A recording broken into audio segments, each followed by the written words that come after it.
Hello and welcome back to the channel. I'm still alive, feeling rough, but I'm making it. I'm fine. So I just got a comment on the channel, and I responded to that comment, which I know is unusual. I don't really do that a whole lot, uh, but I figured I would go ahead and make a video on it because it's a subject that people don't seem to. A lot of people seem to have a problem with. Okay, um, and that is the porting chainsaws.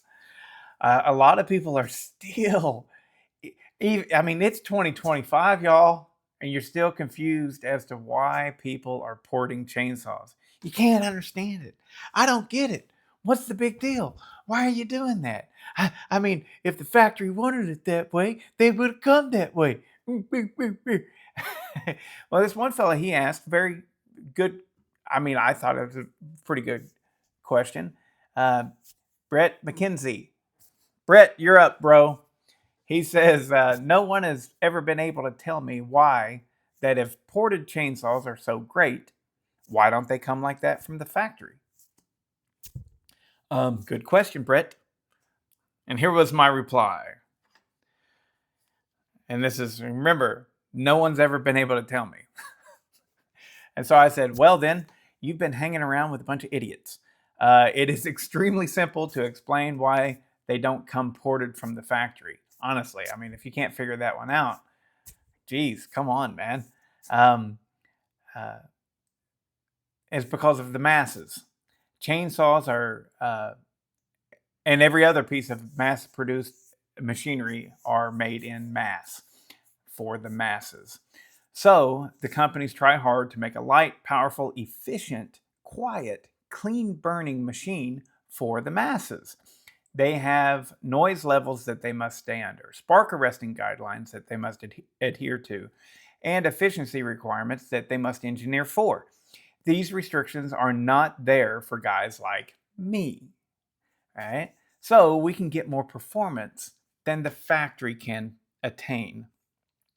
And this goes for pretty much every single thing that you can think of, right? Um, Vehicles. A lot of people think that guys like me can't do better than the engineers. That is just so stupid. It's one of those little things that drives me so nuts because every time I hear someone say that, it tells me exactly that you don't know a damn thing about what you're talking about. So stop talking, you know? All right. So since the creation of mechanical things, things, the catapult, the person who designed the first catapult,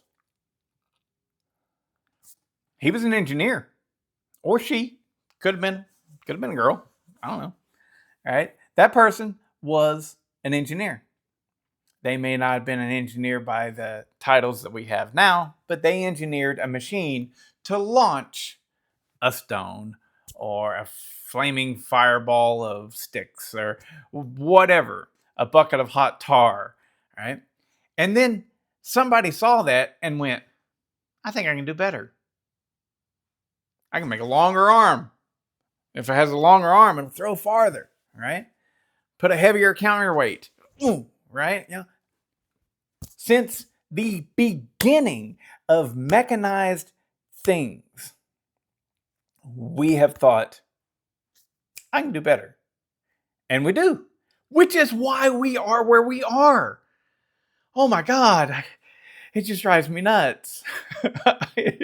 It just sends me in a total tizzy because if you can't quite figure out that this is the entire building blocks of why humans have advanced, what do you what I, how, then you're a lost hope to me. If you can't understand that very basic principle of one person creates something, another person sees it and goes, I think I can do better.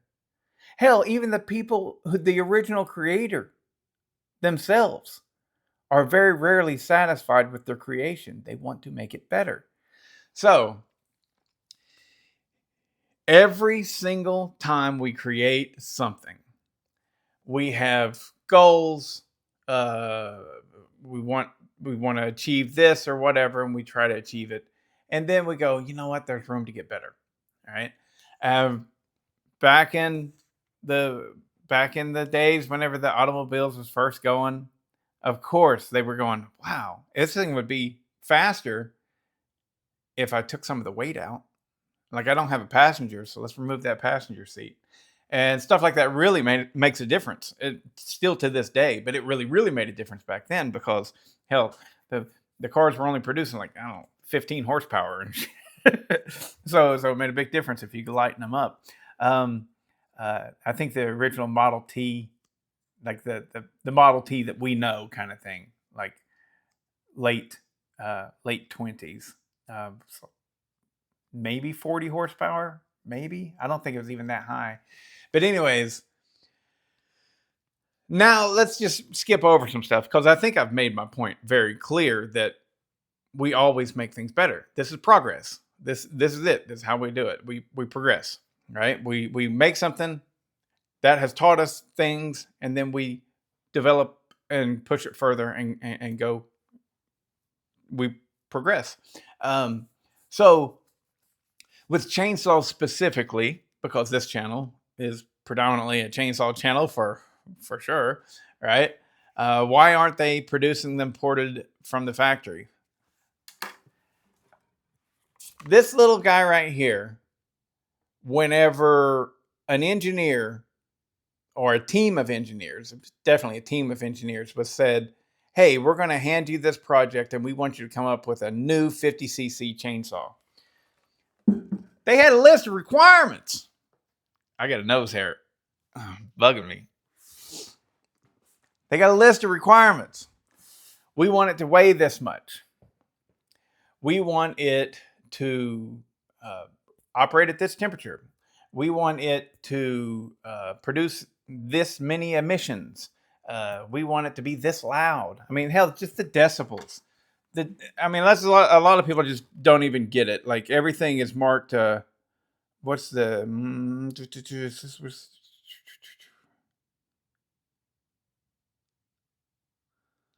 I'm not seeing the decibels there. Oh shit! This one doesn't say anything about decibels. Husky usually does. Husky always says something about decibels. Anyways, whatever. Even the sound that it produces, you have to be under a certain decibel range. And well, the engineers designed with those handcuffs in mind. If the engineers didn't have those handcuffs, don't you think that they would be able to produce a lot more power? Of course they would. Just look at the size restriction alone, right? This is 50cc. This is 50cc, and it produces 4 horsepower. Right at 4 horsepower. Okay. In the dirt bike world, you don't have the size restrictions of a chainsaw. And that same 50cc, you can pump out about 20 horsepower. I think that's the number. I think it's a lot. It's a lot with the dirt bikes.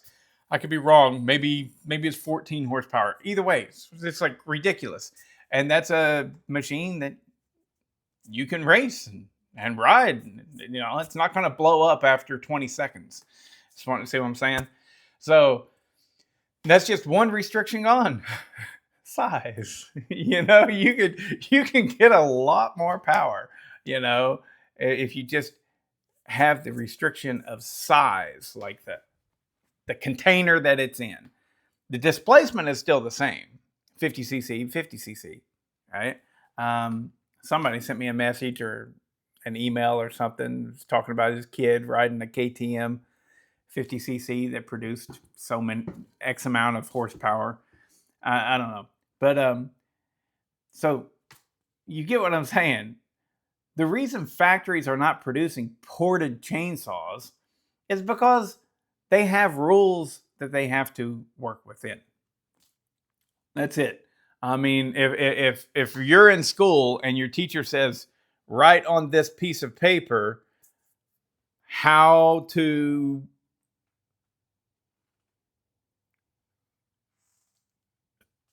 do this math equation. There we go. It took a while, didn't it? You're going to write on that piece of paper how to do the math equation and hand it in to her or him, right? And you're not going to write it on the bottom of your shoe, right? The rules, the requirements are going to be in place for every project. So with chainsaws, they can't do what I do, what all these porters do, because of the requirements. And I can't believe that there's still people out there that don't understand that. It's odd to me. It's really, really, really, really odd, you know. And another the why. The people that don't understand why would you do that, right? Those folks, right? There's people watching this video right now that doesn't understand why you would do it. Why would you want this chainsaw to produce 30% more power? Well, you know what? If you don't know, I can't convince you. So go live your life and be happy with average. What? Why would I take a Camaro and put headers on it? Well, I don't understand that.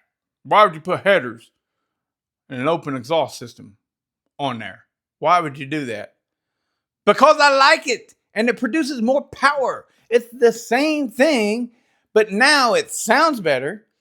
It goes faster, and it even probably gets better fuel mileage because it's more efficient. If you can't understand performance modifications, then either A, you've never done it, which is the most likely thing. You've never done it. All right, that's the most likely thing. Or B, you're an idiot. Just straight up, right? Now, that doesn't mean to say that you can't like stock better. You can, but you do have to understand it. If you can't understand it, you're an idiot. You're an idiot. You know, if you can't understand the principles behind why someone would want their machine to perform better, then you're an idiot. Now, you can understand it and go, I get it. You want more power. You want to be able to cut faster. Feels good to you. I get it. But I'd rather my saw be smooth and quiet and stock and have a 5-year warranty. You can be that and not be an idiot. All right. It's just if you can't fathom why it's happening, you're an idiot. How many of y'all out there did I just call an idiot? But yeah, I mean, I'm sick and tired of that. It's like for one, the idea that if it was good, then the factory would be doing it. That's ignorance. That is absolute ignorance. And we're all ignorant about a lot of things. I'm ignorant about a lot of things. Time to time, there's you name it. Okay. That's just ignorance. So no problem there. But yeah, the factories have rules, and guys like me don't. So we can get it to perform better, and it's better. It's a more enjoyable experience. And now that right there is opinion. Now, with me? All right, enough of a ramble. And I hope that you guys, I've made it clear and gave you a little bit of entertainment. All right. I hope that you have been, are you not entertained? And I hope you've been entertained. and understand I just don't feel like doing anything. I'm acting right now. I don't want to be doing this. I want to be in my lazy boy, just laid out watching TV. Constant state of nausea. Um, if you don't know, if you're just watching this video, been going through some health concerns. My gut it's probably nothing big. I've got H. pylori. We're taking rounds of antibiotics to kill off the bacteria, the bad bacteria in my belly. The problem with that is it kills off also the good bacteria. So it's got me in a constant state of ugh. With me. That's it. I'm in a constant state of ugh, right. Also, another thing that I wasn't expecting. Two things here. Um, there is something off with my pH balance in my system. Right. Obviously, you know. Um, so my mouth is always kind of feeling like I've got baking soda in it, or it's like metallic taste inside there. And so foods are starting to taste a little bit different. Not are starting, they are tasting different for me. And hopefully that'll go away once I get all of this cleared up, you know. But as it is, like the water at our house here, it's got pretty high sulfur content. You know, it smells like a fart, right?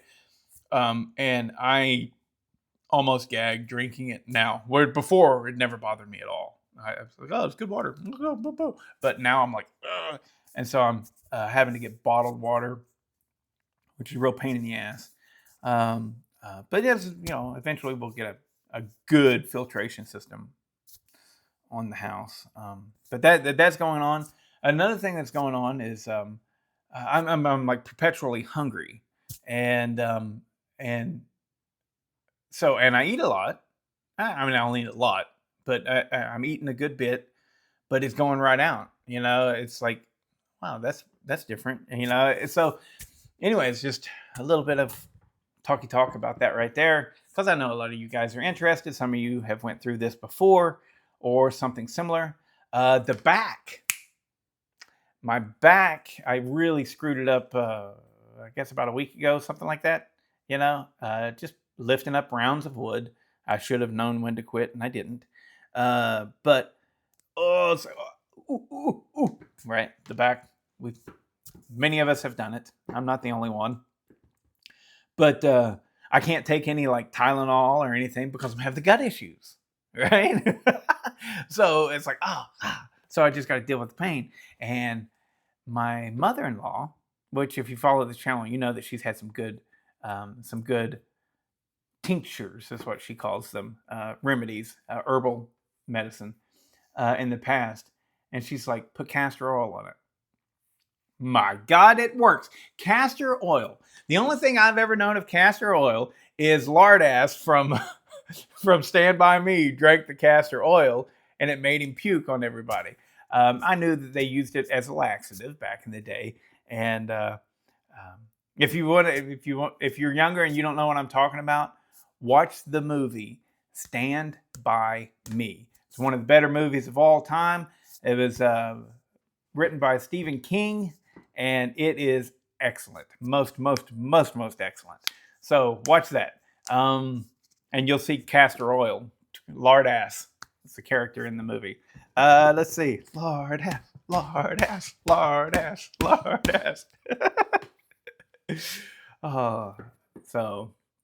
But yeah, rub castor oil on things that hurt. And it is an anti-inflammatory. Now, I'm not suggesting you take your Maxima Castor 927 two-stroke oil and rub it on your back. Don't do that, because that's also got some ester oils and other little things in there that probably is not going to be good for your skin, right? But a regular plain old castor oil that has been produced for healthcare industry kind of thing, you're going to look at it's not degummed, right? The stuff that goes into engines has been degummed. So the regular stuff is really sticky and goopy, and it has anti-inflammatory properties to it, and it will do just as good as taking a Tylenol or something. So castor oil also is supposed to be known to get rid of warts, and I've recently developed a wart right there.